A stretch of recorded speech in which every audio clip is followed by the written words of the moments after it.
Praise the lord. యేసునామమే జయము. మన రక్షకుడు, మన విమోచకుడైన యేసుక్రీస్తు పరిశుద్ధమైన నామంలో అందరికీ వందనాలు. చిన్న ప్రార్థన ద్వారా రాత్రికాల వాక్య భాగం ధ్యానించుకుందాము. పరిశుద్ధుడ మహాగణుడు అయిన దేవ యేసయ్య, సర్వాధికారినైనా మీకే వేలాది వందనములు, కృతజ్ఞత స్తుతం చెల్లించుకుంటున్న దేవ రాత్రికాల సమయంలో ప్రభు వాక్య భాగం ధ్యానిస్తుండగా వాక్య భాగం మాకు అర్థమవుట్ల సహాయం చేసి మీ కృపలో బలపరిచి మీకు మాదిరిగా మమ్మల్ని నడిపించమని చిన్న ప్రార్థన యేసునామంలో అడిగి వేడుకుంటున్నాను తండ్రి. ఆమేన్ ఆమేన్. కొరింథీయులకు రాసిన మొదటి పత్రిక 3వ అధ్యాయము 8వ వచనము. నాటువాడును నీళ్లు ఒకటే, ప్రతివాడు తాను చేసిన కష్టం కొలది జీతం పుచ్చుకొనును. ఆమె దేవుడి వాక్య భాగం దీవించును గాక. ప్రభునందు ప్రియులారా, ఇక్కడ వాక్య భాగంలో గమనించినట్లయితే నాటువాడును నీళ్లు ఒకటే, ప్రతివాడు తను చేసిన కష్టం కొలది జీతము పుచ్చుకొనును.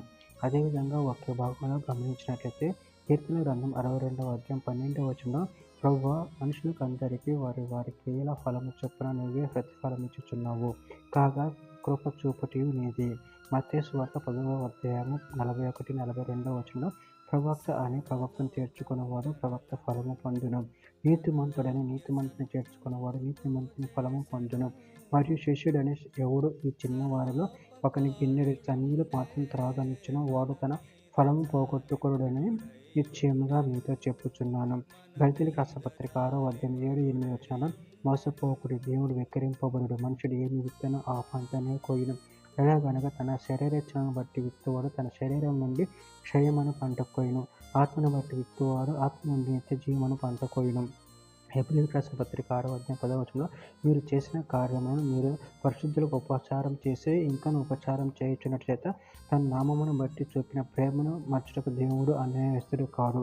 దానియేలు గ్రంథం 12వ అధ్యాయం 3వ వచనంలో బుద్ధిమంతులైతే ఆకాశ మండలంలోని జ్యోతులను పోలిన వారే ప్రకాశించెదరు, నీతి మార్గం అనుసరించి నడుచుకున్నట్టు ఎవరు అనేకులు త్రిప్పుతారో వారు నక్షత్రముల నిరంతరమును ప్రకాశించెదరు.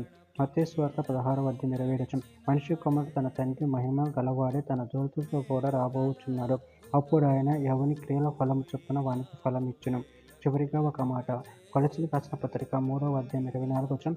మీరేమి చేసినది మనుషుల నిమిత్తము కాక ప్రభు నిమిత్తమని మనస్ఫూర్తిగా చేయుడి, మీరు ప్రభువైన క్రీస్తునకు దాసులై ఉన్నారు. ఆమె దేవుడి వాక్య భాగం దీవించును గాక. చిన్న ప్రార్థన చేసుకుందాము. పరిశుద్ధుడ ప్రేమగల దేవ యేసయ్యా, మీరు ఇచ్చిన వాక్యదానాన్ని బట్టి ప్రభు కృతజ్ఞతలు చెల్లించుకుంటున్నాను తండ్రి. ఎవరి క్రియ ఫలము చొప్పున వారికి ఫలమిచ్చి దేవుడు మీరే ఉన్నారు ప్రభు. అందరి బట్టి ప్రభు కృతజ్ఞతలు చెల్లించుకుంటూ మీ ప్రేమ కృప మమ్మల్ని నిరంతరం కాచి కాపాడి నీకు మహిమకరంగా మమ్మల్ని ఆదుకోమని చిన్న ప్రార్థన చేసిన అడిగి వేడుకుంటున్నాను తండ్రి. ఆమేన్.